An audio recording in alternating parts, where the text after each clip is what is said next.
우리에게 우연은 하나님에게는 필연입니다. 우리의 보기에는 우연한 것처럼 보이지만 그 뒤에는 하나님의 뜻과 그리고 계획이 있습니다. 오늘 여기에 예수님과 사마리아에 있는 한 여인과의 우물가의 만남도 우연처럼 보입니다. 우선 예수님과 그 제자 일행은 사마리아에 목적을 두지 않고 통과하는데 그 뜻을 두었습니다. 그러나 사마리아를 통과하는 가운데서 그만 식사때를 당하고 허기져서 그 인근에 있는 마을로 들어가서 제자들이 음식을 구하는 사이에 예수님께서는 낯빛께서 사마리아 성에 들어가는 것이 용납지 못해서 우물가에 홀로 남으신 것입니다. 마침 그때에 그 우물가에 한 여인이 물을 기르러 왔습니다. 우연한 만남처럼 보입니다. 그러나 오늘 이 시간 이 만남으로 인하여서 여인의 삶은 변하였고 그 여인을 통하여서 오늘 우리들에게 우연한 만남과 우연한 사건들을 통한 하나님의 뜻과 깊으신 그 계획에 대한 은혜를 우리들에게 전해주고 있는 말씀입니다. 오늘 있는 이 말씀은 바로 그 세겜이라고 하는 마을의 도시의 인근에 있는 외곽에 있는 우물입니다. 이 세겜이라고 하는 곳이 어떤 곳인가 하는 것을 우리가 보는 것이 중요해요. 이 세겜은 이 옛날 이스라엘이 이 약속의 땅, 하나님께서 약속하신 땅입니다. 하나님께서 약속하신 땅을 정복하는데 기본적으로 첫 번째 중요한 루트와 그리고 두 번째 중요한 루트가 있어요. 우리가 그 내용에 대해서 얼마간 알고 있습니다. 그 첫 번째 중요한 루트는 길갈에서 베이스 캠프를 치고 그리고 처음 공략했던 곳이 여리고성이었습니다. 아주 크고 견고한 성이었습니다만 그러나 그 성을 공략한 이후에 이스라엘은 자만했습니다. 왜냐하면 두 번째 목표인 인근에 있는 아이라고 하는 곳은 그보다는 훨씬 규모도 적고 허술한 성이었기 때문에 그렇습니다. 여리고를 공략한 이스라엘은 아이는 아무 문제가 아닐 것이라고 생각을 하고 그리고 안이하게 대처를 했습니다. 그 결과로 처참한 패배를 당했습니다. 물론 그 이후에 다시 결국은 그 도시를 수복하기를 했습니다만 그리고 두 번째 그로부터 60km 북방에 있는 두 번째 공략 루트가 바로 이 세겜입니다. 이 세겜이라고 하는 마을을 들어서기 위해서는요, 두 개의 산 사이를 지나야 됩니다. 바로 그리심과 그리고 에발이라고 하는 산입니다.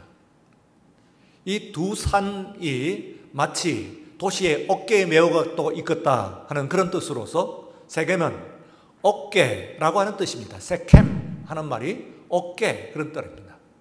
그리심과 그리고 에발 두 산을 양 어깨에 메었다. 그리고 그 산을 지나고 나면은 이제 만나는 성이 바로 이 세겜입니다. 근데 이때 이 이스라엘 사람들이 이 도시를 공략해 들어갈 때 그리심과 그리고 에발산 사이에서 그리심산은 축복의 산이고 그리고 에발산은 저주의 산으로 의미 부여를 했어요. 그리고 그리심산 위에서 그리고 에발산 위에서 제단을 쌓았습니다. 곧 첫 번째 공략 루트를 우리가 생각을 해보면은 우리 인생은 큰 것에서 어려운 것에서 이기고 그리고 작은 것에서 사소한 것에서 넘어집니다. 그것이 이스라엘 사람들의 땅 정복에서만 문제일까요? 오늘 우리들의 문제에서도 꼭 일어나는 문제입니다. 우리의 인생을 살다 보면은 크고 어려운 문제를 해결했음에도 불구하고 아주 사소하고 작은 문제에 있어서 인생은 파멸하는 것을 볼 수가 있습니다. 두 번째 루트인 오늘 이 세겜 공략에 있어서는 우리의 인생을 지고 가는 그 두 개의 어깨, 여러분들의 삶의, 우리들의 인생의 삶의 양 어깨에는 항상 축복과 저주가 있습니다. 이 두 가지를 둘 다 달다스려야 됩니다. 어떤 사람은 축복만 잘 다스려 가지고 그만 그 저주로 인하여 갖고 삶이 무너집니다. 어떤 사람은 저주 때문에 주저주저 하면서 두려움 속에, 공포 속에 살아갑니다. 그래서 우리가 정상적으로 제대로 준 좋은, 은혜로운, 축복된 그 삶을 살기 위해서는 축복과 저주를 둘 다 다스려야 됩니다. 축복은 축복대로 잘 다스려야 되고 저주는 저주대로 잘 다스려야만 우리의 인생을 무사히 그리고 우리들의 목적을 이루어 나갈 수가 있는 것이다. 그렇게 생각을 할 수가 있습니다. 그런데 이 세겜이라고 하는 곳이요, 어떤 곳이냐 하면은 우선은 그 두 가지 의미를 여러분들에게 좀 설명을 드리고자 합니다. 그 첫 번째는 고대의 격전장입니다. 아니, 고대의 격전장뿐만 아니라 성경에 나는 지금 현재까지도 최고의 격전장입니다. 그 세겜이 그렇게 격전장인데 이 세겜뿐만 아니라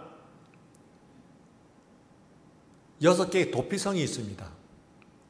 그 도피성이라고 하는 곳이 이제 그 중에 하나가요, 요단강을 중심으로 해가지고 왼쪽에 3개, 그리고 오른쪽에 3개의 그 도피성이 있습니다. 근데 이 도피성이라고 하는 것이 바로 예수 그리스도의 예시라고 볼 수가 있죠. 예수님의 존재와 예수님께서 하시는 그 은혜의 사역을 의미하는 구약적인 예시라고 볼 수가 있습니다. 그 중에 하나가 바로 이 요단강 서편에 있는 세 개의 도피성 중에 하나가 바로 중간에 있는, 여러분들 서편에 보시는 중간에 있는 세켐이라고 하는 곳을 볼 수가 있습니다. 그 모든 곳이 다 격전장입니다. 그 카데시라고 하는 곳은 제일 위에 있는 곳은, 그것은 고대의 블레셋과의 운명을 겨룬 그런 결전장이라고 볼 수가 있습니다. 세겜은 지금 바로 야곱이 그의 그 딸 디나가 그곳에 있는 추장의 아들 이름 세겜입니다. 그에게 강간을 당한 이후에 그곳에 있는 그 족속들과 격렬한 전쟁을 일으킨 곳입니다. 지금도 현재도 가장 격전을 이루고 있는 곳이 바로 이 세겜이라고 할 수가 있습니다. 이 6곳은 제가 설명을 다 못 드립니다만 다 고대의 굉장한 전쟁, 목숨을 걸고 국가의 명운을 건 전쟁들이 일어났던 곳이고, 그리고 지금 현재도 이스라엘이 격전을 벌이고 있는 바로 그 장소라고 이야기할 수가 있습니다. 바로 그 장소 위에 도피성이 세워진 것입니다. 도피성이라고 이야기합니다. The Castle of Refuge 그렇게 이야기합니다만 그 원래의 원문 속에서는 미르 이클라크라고 하는 히브리어를 씁니다. 근데 이것은 직역을 하면요, 용납이라고 하는, 미클라크 하는 말이 용납이라고 하는 뜻입니다. The Castle of the Received 그렇게 번역할 수가 있습니다. The Castle of Received. 자, 이 성이 격전장, 왜 그 격전장일까요? 우선은 거기가 다 6곳은 다 고지입니다. 다른 어느 지역보다도 그 인근 지역에서 가장 고지입니다. 고지전이라고 하는 것이 있죠, 여러분. 그러니까 고대 전투, 아니 오늘의 전투에 있어서도 모두가 다 이 고지는 전쟁에 있어서 가장 중요한 그런 목표가 됩니다. 배틀필드예요. 전장이란 거예요. 바로 이 전쟁터에 예수님께서 그대로부터 오늘 이 시간까지 전쟁터에 예수님께서 오신 거예요. 그곳에 주님께서, 도피성 되시는 우리 주님께서 나타나시는 겁니다. 이 여인으로 보게 되면요, 이 여인이 어떤 상태였을까요? 우연한 것이 아닙니다. 가서 내 남편을 데려오라, 예수님께서 말씀을 하십니다. 뜬금없는 요구에 여인이 당황하면서 딱 잡아댑니다. 전 남편이 없는데요. 네 말이 맞다. 네가 남편이 5이 있었으나 지금 있는 남자도 내 남편이 아니다. 여러분, 우리들이 가정생활을 합니다. 그러면은 한 남자와 한 여자를 만나는 것이 쉽기만 하던가요? 생활하는 것이? 어떤 의미에서 많은 가정들이 격전입니다. 오늘 우리가 일어나는 많은 뉴스들을 보게 되면은 가정이 평안한 안식처가 아니라 그야말로 엄청난 배틀필드, 전쟁터라고 하는 것을 여실히 알 수가 있습니다. 많은 문제들이 가정에서 일어나고 있습니다. 가정에서 사람들이 인생의 안위를 찾는 것이 아니라 오히려 그곳에서 무너집니다. 그런데 이 여인은 무려 지금까지 있는 남자를 포함해서 6명의 남자를 왔다는 거예요. 그 여인이 어떤 전쟁을 겪었을까요? 사연이 다 나오지는 않습니다. 그래도 우리는 충분히 짐작할 수가 있습니다. 이 여인의 나이가 얼마나 될까요? 우선 젊은 여인은 아닐 수가 있습니다. 그러나 그렇다고 해서 노파는 아닙니다. 노인은 아니라는 거예요. 어느덧 인생에 있어서 아직까지는 노인은 아니지만 인생에 겪어야 될, 보통 여인들이 겪지 않았을 엄청난 인생의 격전을 겪고서 오늘 여기까지 온 것입니다.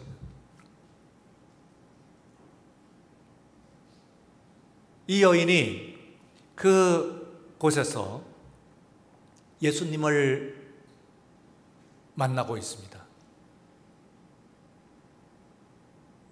그리고 7번째 만난 남자라고 그러는데요. 7번째 만난 남자로서 이게 의미를 갖고 있는 겁니다.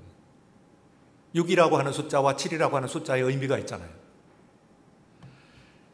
내가 인생에 있어서 문제를 해결하기 위해서 지금까지 그렇게 노력을 해왔습니다만, 그러나 그것으로서 해결을 할 수가 없었어요. 무너지고 싸우면서 계속해서 패배한 인생을 지금 이 여인이 하면서 바로 우물가에 나와 있는 것입니다. 예수님께서 만나셨어요. 그리고 그 여인의 인생이 바뀌었습니다. 여러분, 지금 현재 스포츠계에서 불미한 사건 가운데서 여자 배구 선수 이재영, 이다영 쌍둥이 자매의 이야기를 우리가 듣고 있습니다. 참 착잡한 내용입니다. 이게 마치 여리고 아이 같아요. 큰 전쟁. 이 두 선수는요, 그야말로 우리나라에 대표하는 그런 여자 배구 선수예요.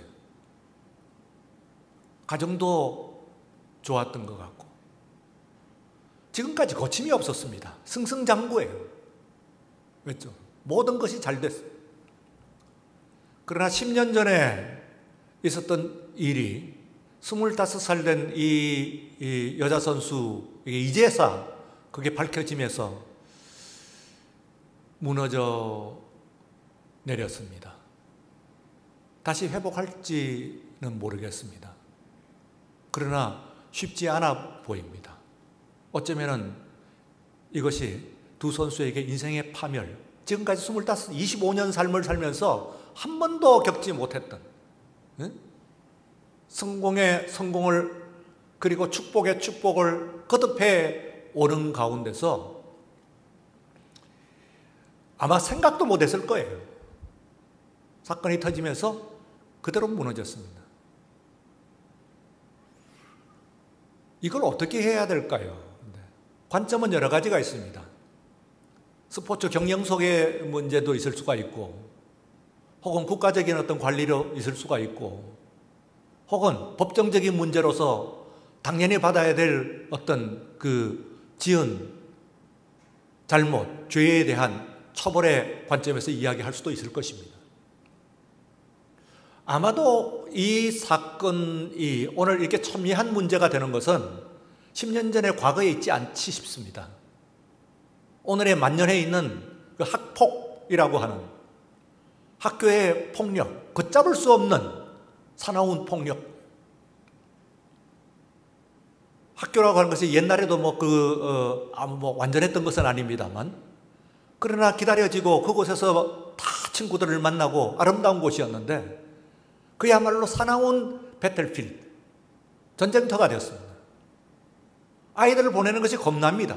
두렵습니다. 우리가 모르는 사이에 아이들이 삶이 무너져 내리고 있습니다. 그래서 오늘의 문제와 앞으로 이어지는 이 미래의 문제를 겹쳐가지고 이 문제가 이렇게 초미의 관심이 되는 것이 아닌가 그렇게 생각이 됩니다. 저는 딸 둘 둔 그 아비로서요, 안타까워요. 남의 일, 한마디로 남의 일 같지 않아요. 이걸 보면서 참 안 됐다, 안타깝다, 그런. 저 선수를 어떻게 할 것인가. 아직 제 눈으로는 아직 어린데, 25세면 아직 아이일 텐데 저걸 견딜까 하는 겁니다. 물론 그 사납고 잔혹했던 그 지은 죄에 비하면 10년이 넘으면 당연하다 그렇게 생각할 수도 있습니다만, 보는 관점은 여러 가지니까요. 한편에 있어서 걱정을 합니다. 10년, 20년 전의 것을 전부 들춰내기 시작하게 되면 오늘 이 나라는 어떻게 갈 것인가? 왜 자꾸 과거사를 자꾸 들춰내면서 오늘을 무너뜨리는 것일까 하는 질문도 한편에 해보는 겁니다.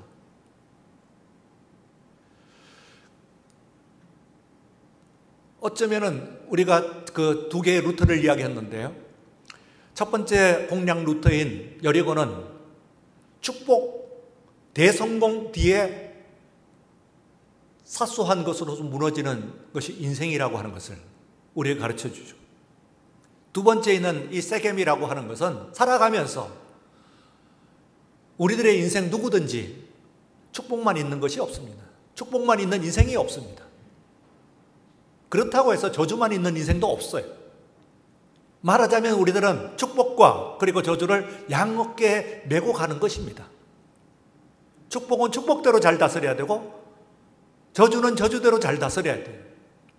그렇게 가는 겁니다. 마지막 순간까지 가는 것이 인생이다, 그렇게 생각이 됩니다. 그런데 예수님께서 바로 이 격전장, 바로 고대에 있어서 도피성이라고 하는 것이 전쟁터 위에 세워졌다고 하는 것의 의미가 무엇일까 하면은, 예수님께서 오시는 곳이 어디냐 하면은 바로 전쟁터. 죄인이 아니면 예수님께서 오실 리가 없습니다. 예수님이 만나시는 사람은 죄인입니다. 나에게는 아무 죄가 없다고 하면 예수님이 필요 없는 것입니다. 나의 인생에서 패배는 없었습니다 하고, 나는 작은 전쟁에서 내 인생이 온통 무너지는 체험을 했습니다 하는 그 체험이 없었으면 예수님이 오시지 않는 겁니다. 오셔도 그분을 알아뵙지 못합니다. 축복과 저주 사이에서 균형을 잡으면서 아주 아슬아슬하게 그 사이를 걸어가고 있는 우리의 인생이라고 하는 것을 제대로 체험하지 못한다고 한다면 예수님께서 하시는 그 존재와 그 말씀을 우리가 이해를 하지 못한다, 그런 말씀.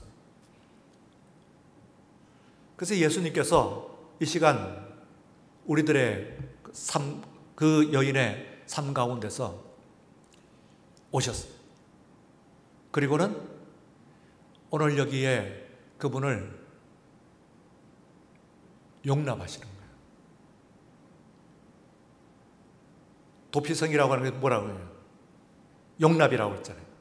이름이 클라크라고 해요. 리시브 하는 거예요. 그 배구죠? 배구의 그 용어죠? 리시브예요. 리시브를 해줘야 돼요. 우리말로 그대로 하면은 용납의 성이에요. 용납의 성. 도피성이라고, 용납의 성. 오늘 이 시간 여러분들 삶을 한번 보십시오. 우리 주님께서 리시브 해주시지 않고 내 힘으로 버티면서 끄떡없이 갈 수 있는 인생이 있으신가요? 나는 그런 대로 지금까지 의롭게 살아왔고 올바르게 살아왔기 때문에 그런 걱정 없습니다 하는 이야기를 할 수가 있을까요? 그 처벌과는 별도로 그 여자 배구 선수와 같이 어느 날 하루아침에 단 한 10일 만에 이루는 일인 것 같아요. 어느 날 하루아침에 그런 대로 잘 나가던 내 인생이 그대로 무너지는 그와 같은 사고가 남의 얘기기만 할까요?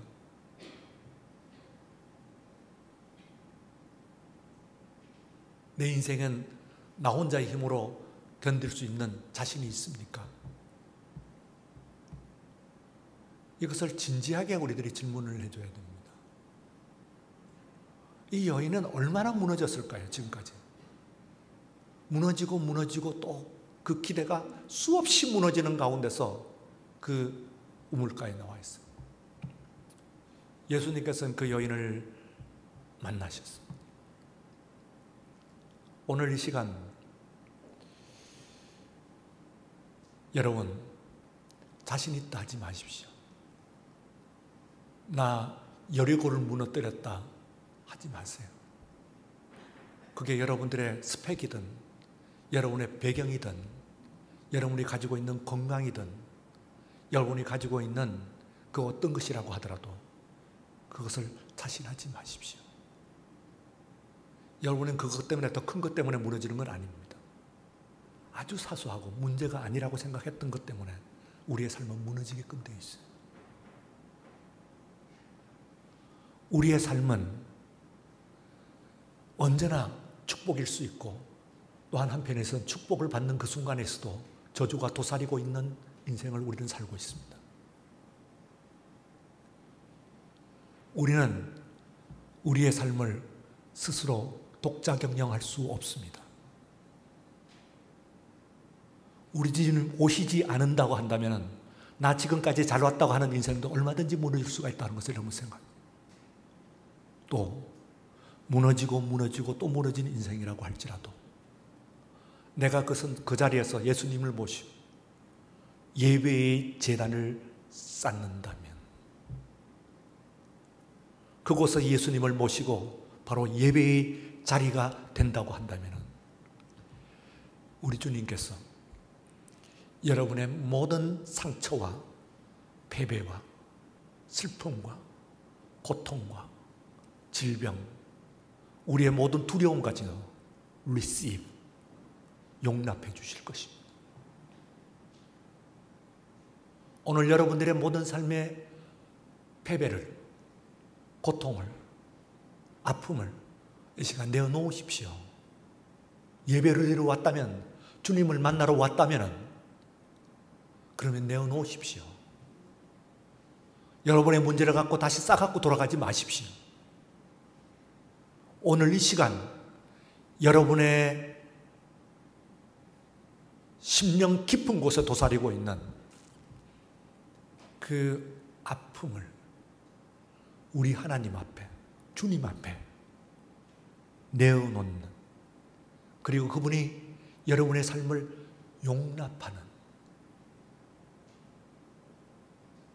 이 예배의 시간이 되시기를 축원합니다. 여러분, 우리 주님께서 이 시간 여러분을 만나러 오셨습니다.